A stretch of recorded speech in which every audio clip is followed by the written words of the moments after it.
That's the dozen that will bring them around. Here they come off the turn. Chris Hopkins steers them down. They begin to accelerate as they head for the start-finish line. The green flag is out, and Raleigh, the first race of the day, is underway. And it's great to see. Into turn one they head, side by side, Wood and Sylvester. But a little tussling back in the middle of the pack as Hanks takes advantage of that and moves up a couple of positions in car 25 into the number 7 spot. Sylvester jumped to an early lead from his outside pole position, and Tony Sylvester is right back to where he used to run in this division, up front, with the Tiger Stripes leading the charge through turns 1 and 2. Don Wood holds on for second. Local driver Butler is right there in third, and our battle royal for fourth is Chuck Zentarski wrestles away that spot as they exit turn 2. Bobby Skinger is there with the 78, Bobby G, and of course the 25 of Scott Hanks. As they exit turn 4, back down, they'll complete yet another circuit. Scott Foster dives to the inside now in the number 22, trying to improve his position, and he does, overtaking a couple of the slower cars, moving up a couple of slots as Boissonneau will follow right behind him and also move up through the field. Brad Boissonneau is an interesting individual. He is a graduate of the Tony Sylvester Racing School. That is how he got his start, driving one of the Sylvester team cars. Has now branched out on his own and is doing very, very well in that black number 36. Meanwhile, his former boss leads the event off of turn number 2 down the back straightaway, 500 feet in length here at the Stafford Speedway. Tony Sylvester and Don Wood bring them through turns 3 and 4 back across the stripe. 4 laps go up on the scoreboard. Thus far, it has been the Tony Sylvester show. Don Wood looked very impressive yesterday in qualifying. We'll see if he can close the gap. He just bobbled coming out of turn 4, cost himself a few feet in positioning, and Tom Butler will now move up and look to challenge him. Meanwhile, Joe Scatta loses his right front wheel, and that brings out our first caution of the afternoon. Scatta's tire and wheel coming onto the racing surface, presenting a dangerous situation, so Chris very wisely slings that caution very rapidly to our field, and they'll all slack off. Tony Sylvester leading the way in the 38, followed by Don Wood. Then it's Tom Butler, Chuck Zentarski, Bobby Skinger, and Roy Scott Hanks right behind him. Pick up a tad as Peter Locke pulls off the pace car. And Sylvester and Wood look, somebody heading for the infield. It's the 21X of Keith Willem as we get the green flag and we're back underway. Off the turn, here they come, down to the line. It is Sylvester leading them once again as they head back to turn 1. Everybody makes it through a little puff of smoke off the left front wheel from Tom Butler as they shuffle the deck.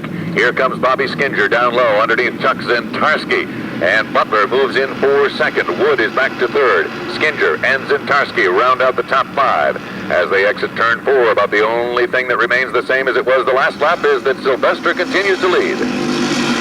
Bobby G and Roy Hanks swapping a little paint as they came out of turn 4. Now they do it again. Yes. Trouble, we've got some problems over in turn number 1. Still under green as Gene McLean is trying to back it down. Let's see if he does so. Nope, unfortunately not quite. Gene McLean bringing out our second caution of this event. So the 97 machine of driver Gene McLean, and Chris Hopkins is ready to let the field go. Pace car is in. Once again, Sylvester and Butler bring the field around. Green is out. Sylvester jumps on the throttle, gains the advantage, and off the turn he comes back down to lead them across the line. And Tony looking very, very strong indeed, as now Wood and the 78 of Skinger battle it out. And look at Boissonneau move up very smartly on the backstretch as he takes over the number 5 spot. Zentarski all over his back bumper, and I'm sure we'll see more of that battle before we're done. We've now got 6 laps complete, 19 remain. Through turns 1 and 2, the late models rumble around the half mile here at Stafford. Bobby G a little bit out of shape. Chuck Dougherty gets down almost into the infield. He makes the move, makes the pass. Everybody continues on their way. Back off of turn number 4, here comes your leader. It is the 38 of Sylvester, the 4 of Butler. Skinger now slides underneath Wood. He grabs on to position number 3. Wood runs in the 4th spot. Then it's a battle for 5th as Zentarski runs the inside groove. Boisenhoff is hung out to dry on the high side of the racetrack. Look at Zentarski put those cars away. He did the Boisenhoff machine in. Now has managed to do in the 51 of Don Wood. And the Captain's Galley, car number 8, with the Polish rocket, Chuck Zentarski at the controls, is on a roll. Meanwhile, the 4 of Jeff Priest is into the infield, and he stops.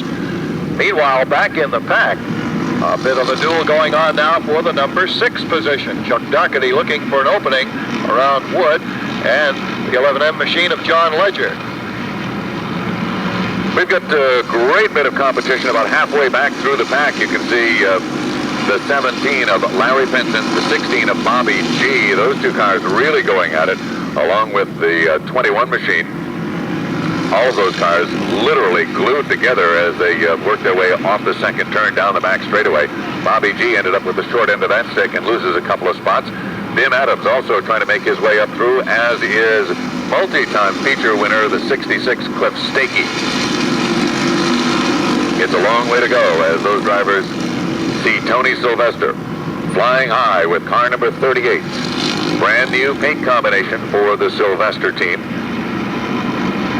They have not only found a new paint combination, but they were able to maintain the old hot setup combination. We've got problems developing over in turn 4. Everybody gets through all right. Little swapping of paint there, Raleigh, but I guess that's about it. However, the yellow flag is out. Very fast indeed. All right, thank you very much, Barry. That is the Rich Guntro car of which he speaks, and we'll all keep an eye on that one as well. Jeff Priest rejoins the field just in the nick of time, so he does not lose any laps. And here we go with the restart. Chris Hopkins waves the green. We're back underway, and Sylvester pours it right on immediately. He does exactly that, and now Bobby Skinger will take car number 78 and muscle his way back into the second spot. Tom Butler holds on for third, but look at Chuck Zentarski. Up on the high side, Zentarski gets the bite that he needs off of turn number 2, slides in, picks up the 4th spot. Up on the high side, also working his way around the half mile is Johnny Ledger in car number 11. He finds himself right on the outside of Chuck Doherty's 02. Making a tough move to the back is the 51 of Don Wood, and you can see we've got a lot of problems with that race car. He has a tire that's rubbing on the sheet metal, and that is going to cost him dearly before the afternoon's over. Chuck Doherty now moves on to Boisenhoff after tapping him on the bumper a couple of times, letting him know he was right there. And now Doherty moves up a spot. Wood pulls to the inside groove, continues to slow. Black flag out for Jeff Priest. Off of turn 2, back down the long back straightaway, Chuck Doherty now has tucked himself right in the rear bumper of the 8 of Zentarski as they find themselves battling for positions 3 and 4. Butler with a great run in that green number 4, and John Ledger, who started deep in the pack, now finds himself well into the top 10 and headed towards the front. Jim Mavlogianis, the Extra Mart sponsored 01, also having a very good run here today, as is Brad Boisenhoff in car number 36. Now, Jim Mavlogianis is starting to make his presence felt in the 01 as he moves up now behind Ledger. Real battle royal shaping up now between Doherty and Zentarski as Chuck Doherty muscled his way down low on the racetrack. Maintains that bottom groove, and Zentarski is hung out to dry, and that's what happens on a green racetrack. Chuck Zentarski, unable to maintain the bite on the surface, drops back a spot, and Doherty finds himself up to third.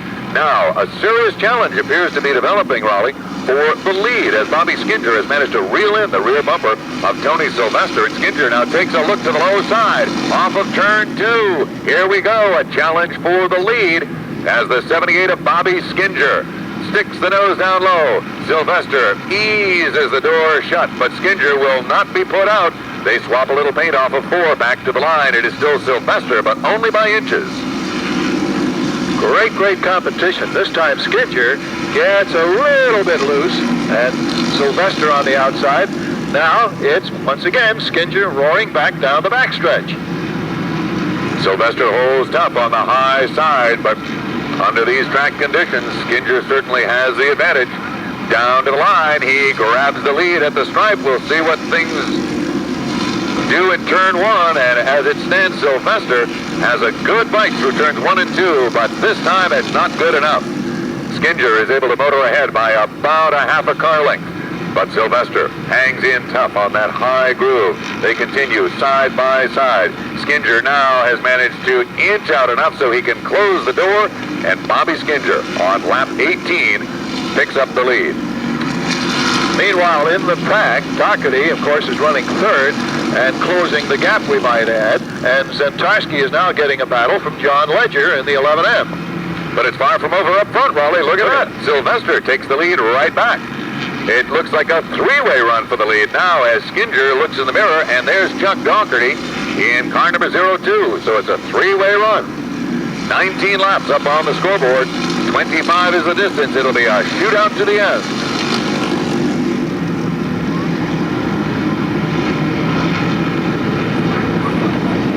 Off of turn number 4, this time by, we'll put ourselves lap number 20.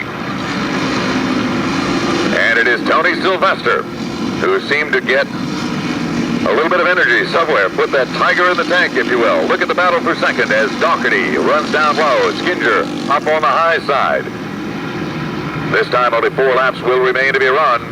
Tony Sylvester appears at this point to be in relatively good shape, but he was earlier as well. Doherty now puts Skinger back into position number 3. They run single file.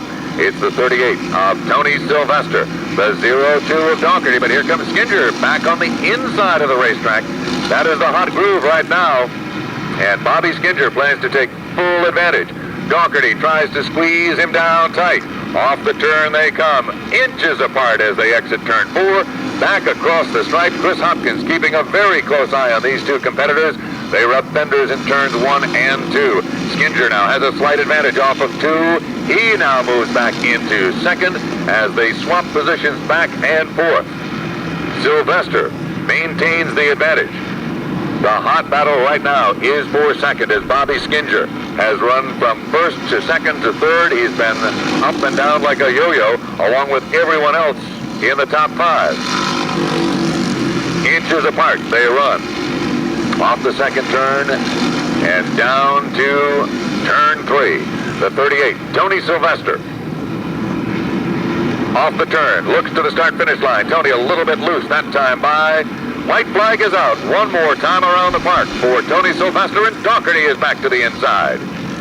Chuck Doherty chooses his move on the last lap, keeps the car down low, and Doherty moves back in to claim second spot.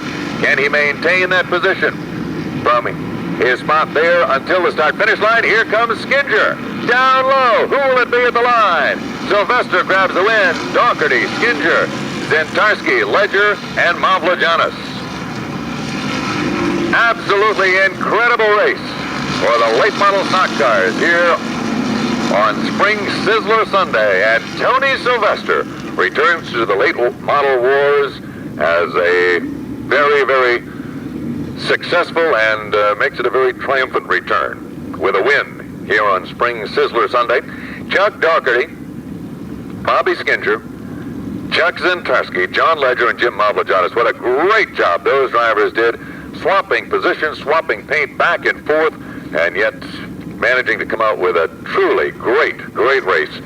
Tony Sylvester, the victor, and absolutely nothing to be taken away from the likes of Chuck Doherty, the 78 of Bobby Skinger, the 8 of Chuck Zentarski, the 11 of John Ledger. Those are the top 5 unofficially as it stands right now. Tony Sylvester has pulled the Sherwin-Williams Transmission Clinic Sylvester Construction Company car number 38 into victory lane, and this will be a good one. Raleigh Jacobs is trackside, and in just a matter of moments we'll be going down and get a word or two with Tony the Tiger himself. He's out of the car. Let's hear it for Tony Sylvester.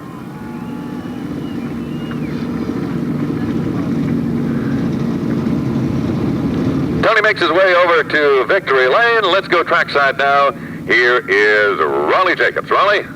Yes, sir, Russ. No bigger smile in the house than that on the face of Tony Sylvester. And I guess the best way to say it, Tony, is welcome back. Boy, I'll tell you, I miss you guys. I've been going on that crazy circuit there, and I said, I want to come home, you know. I want to have some fun and see all the little fans I'm missing. And boy, it feels real great to be here for all you guys. I love you all. That's great. They love you too, no doubt about it, Tony. Tell me about this race. It was a thriller with the competition from Skinger and then Doherty. Well, the car is funny. It seemed to go real fast, and then all of a sudden when I had to go real fast, it wouldn't go fast. And then somehow we had a little bit extra in there just to hang on for dear life. And today's Sunday, thank the Lord. And I'd like to thank all my sponsors. My father, my biggest fan, Tony Sylvester Sr., he helps me a lot. Todd White, my chubby little buddy, he really spent his checkbook this past 11 days. This car is 11 days old. And if you don't believe miracles can't happen, I'll tell you, we dug up a heck of a crew, and we made it happen in 11 days. That was a bare frame 11 days ago. That's a heck of a way to start, Tony. Congratulations. I thank you very much.